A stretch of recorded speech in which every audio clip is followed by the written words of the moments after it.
नमस्कार साथियों, आपका स्वागत है स्टेनो एनजी के यूट्यूब चैनल में। आज हम ओपी शुक्ला बुक की पेज नंबर 48 डिक्टेशन नंबर प्रश्न पत्र 1981 की प्रैक्टिस करेंगे। इस डिक्टेशन का समय 5 मिनट तथा गति 80 शब्द प्रति मिनट की रहेगी। अब हम डिक्टेशन स्टार्ट करेंगे। 1 2 3 स्टार्ट। मैं एक और बात की ओर आपका ध्यान दिलाना चाहता हूँ।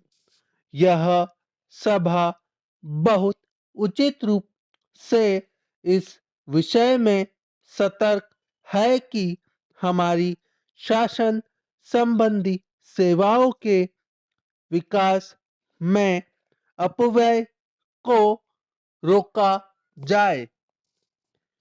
एक समिति बैठाई जा चुकी है तथा अन्य समितियां भी है जो इस विषय पर विचार कर रही है।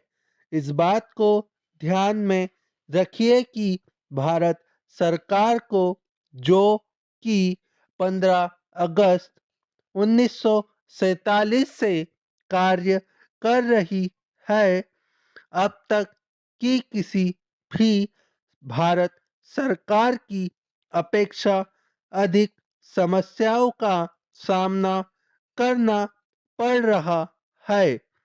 एक तो पहले ही सरकारें सामाजिक ध्याय को जो उनके सामने होता था अपना मुख्य कार्य या उतने ही महत्व का कार्य नहीं समझती थी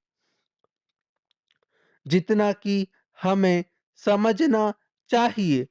दूसरे, यह वैदेशिक मामले का क्षेत्र ले लीजिए जिसके बारे में मैं बोल रहा हूँ। उस समय कोई वैदेशिक मामले नहीं थे।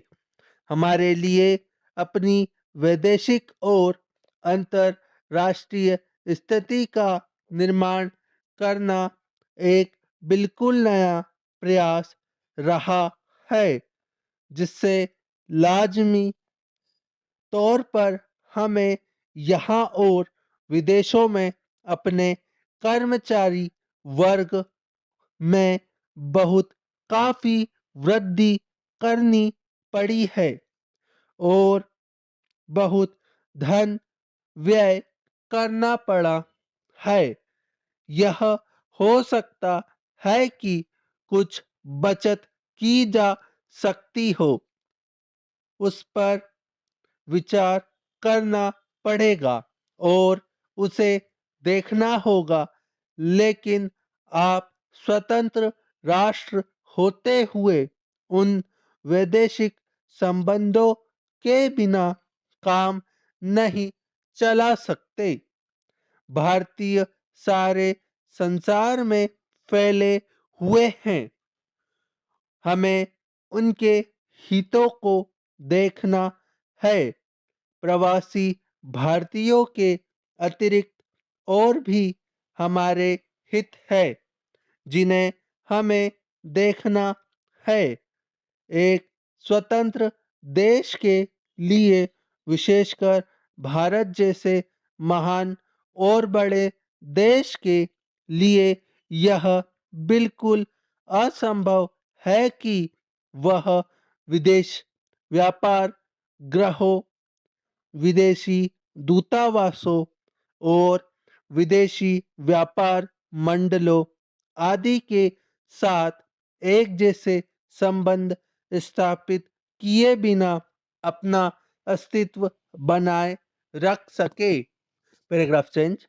मैं इसकी चर्चा इसलिए करता हूँ कि अक्सर इसकी आलोचना होती है कि हमारे दूतावास सारी दुनिया में फैले हुए हैं और कभी-कभी मुझसे कहा जाता है कि मुझे एक तरह की सनक हो गई है और यह कि मैं भारत की मुसीबतों को भूल जाता हूँ और मैं उन पर ध्यान नहीं देता और मैं सिर्फ राजदूतों को बाहर भेजने की बात सोचता रहता हूँ।